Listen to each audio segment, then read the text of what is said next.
오늘부터 몇 시간에 걸쳐 성령의 감동을 어떻게 분별하는가에 대해 말해 보겠습니다.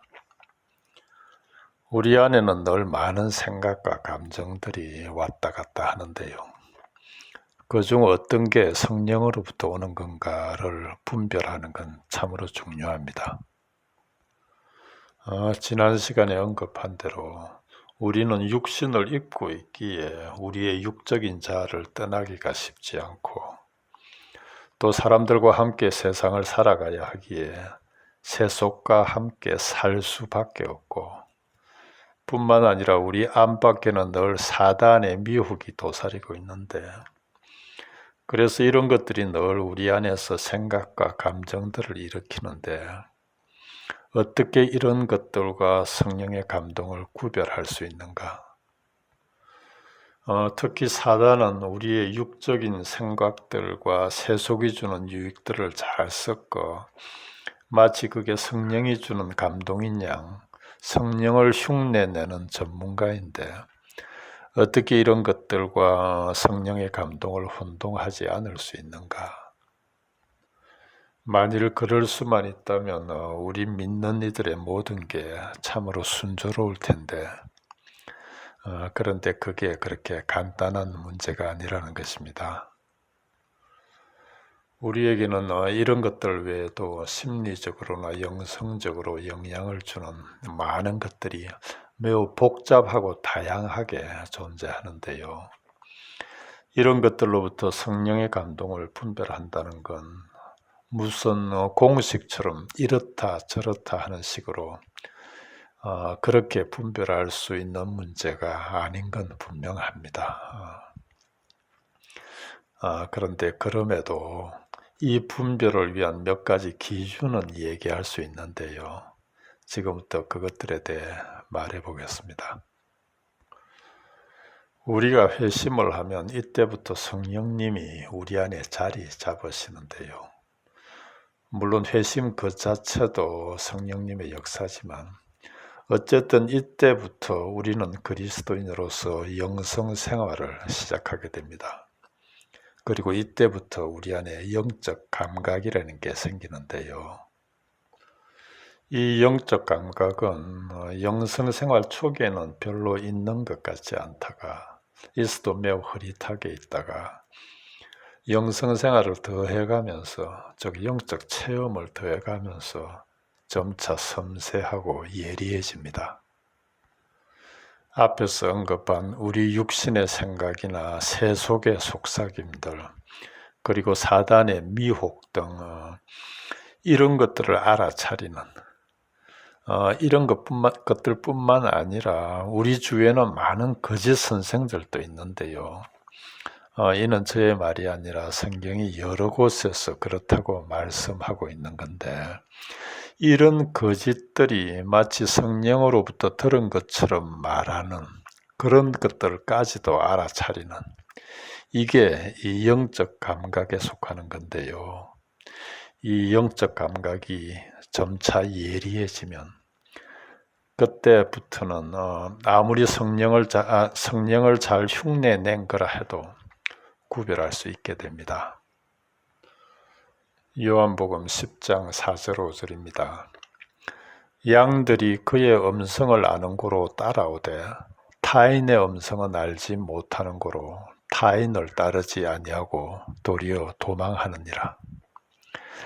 이렇게 다른 소리들과 분별해 성령의 감동을 알아차린다는 말씀입니다.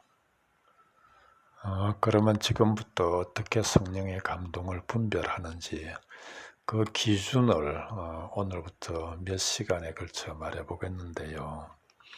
그 첫 번째 기준은, 성령의 감동은 성경 말씀과 모순되지 않는다는 것입니다. 무척 당연한 말 같지만 이게 그렇게 만만한 문제가 아닌데요. 왜냐하면 여기에 성경 말씀이라 하면 그 기록되어 있는 성경이 하나님의 뜻대로 올바로 제대로 깨달아진 하나님의 말씀으로서의 성경 말씀을 말하는 거기 때문인데요. 만일 우리가 성경을 잘못 해석해 하나님의 뜻대로 알고 있지 못하다면 그가 받은 성령의 감동이 아무리 자신이 알고 있는 성경 말씀과 모순되지 않는다 해도 그건 성령의 감동이 아닐 확률이 높은 거지요. 왜 이렇게까지 말하는가 하니 오늘날 주위를 보면 워낙 제멋대로 해석된 말하는 사람 중심으로 인간 중심으로 해석된 성경 말씀이 하나님 말씀으로 포장되어 홍수처럼 넘쳐나고 있기 때문에 그러는데요. 아모스 8장 11절 하나님이 말씀하십니다. 주 여호와의 말씀이니라. 보라, 날이 이를지라.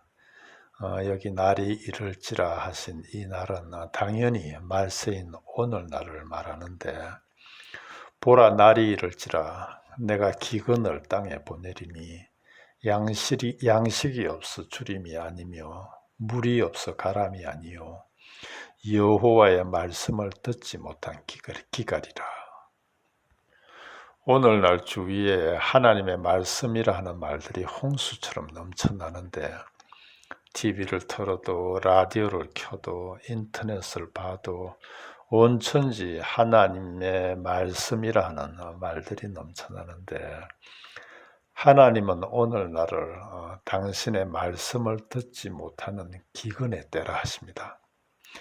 이는 그만큼 성경 말씀을 하나님의 뜻대로 제대로 해석해 전하는 그런 하나님의 말씀이 귀하다는 거 아니겠는지요. 뿐만 아니라 때가 되면 사람들도 이런 하나님의 말씀을 이런 진리의 말씀을 듣고 싶어 하지 않는다고. 디모데후서 4장 3절 4절입니다.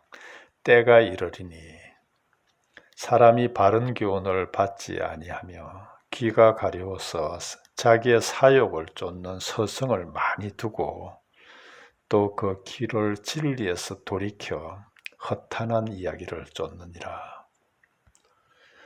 들으려 해도 들을 말씀이 귀하고 사람들도 이렇게 자기의 사욕을 쫓을 서성들을 따라 진리가 아닌 허탄한 이야기를 듣고 싶어 한다고. 때가 이르리니 오늘날이 그렇다는 거지요.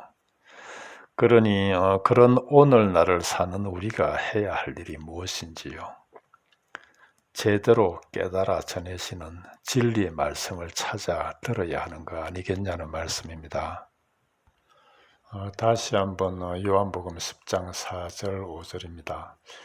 양들이 그의 음성을 아는 고로 따라오되 타인의 음성은 알지 못하는 고로 타인을 따르지 아니하고 도리어 도망하느니라. 양들이 목자의 음성을 아는 고로 따르듯이 우리도 올바로 깨달아진 말씀을 먼저 가지고 있어야 합니다. 그래야 어떤 감동이 오면 그게 타인의 음성인지 목자의 음성인지를 분간할 수 있게 될 테니까요. 고린도전서 4장 15절을 보면 그리스도 안에 1만 서성이 있으되 아비는 많지 않다 하며 그리스도 예수 안에서 내가 복음으로 너희를 낳았음이라 합니다. 혹시라도 우리 중 누군가가 성경을 자기 중심으로 인간 중심으로 복음이 아닌 율법이나 행위 중심으로 해석해 말하는 그런 깨달음 없는 그럼에도 서성이라 하는 1만이나 되는 그런 서성이라 하는 자들과 함께 있다면 감히 말하는데요. 지금 바로 떠나기 바랍니다. 참으로 성경 말씀을 제대로 깨달아 하나님 말씀으로 진리로 복음으로 전하는 그래서 내가 복음으로 너희를 낳았음이라 하는 복음으로 생명을 낳는 영생을 낳는 그런 믿음의 아비를 찾아 떠나라는 말씀입니다. 요한 1서 4장 1절을 보면 사랑하는 자들아 영을 다 믿지 말고 오직 영들이 하나님께 속하였나 분별하라. 많은 거짓 선지자가 세상에 나왔음이라 하는데요. 여러분들, 이 많은 거짓 선지자들이 다 어디 있을까요? 당연히 다 교회 안에 있겠지요. 그들이 어디 무슨 절 같은 데 가 있을 리 없잖아요. 그런 곳은 그냥 두면 되는 곳인데 잘 분별하기 바랍니다. 이는 우리의 영생, 영원한 생명이 달린 문제니까요. 먼저 복음으로 생명을 낳는 그런 아비를 찾으시고 성경 말씀을 복음으로 진리로 깨달아 각자 우리 안에 간직하기 바랍니다. 그러면 우리에게 주어지는 어떤 감동도 잘 분별할 수 있을 것입니다. 진리의 영이신 성령의 감동은 진리로 깨달아진 성경 말씀과는 절대 모순될 수 없으니까요. 오늘은 여기까지 하겠습니다.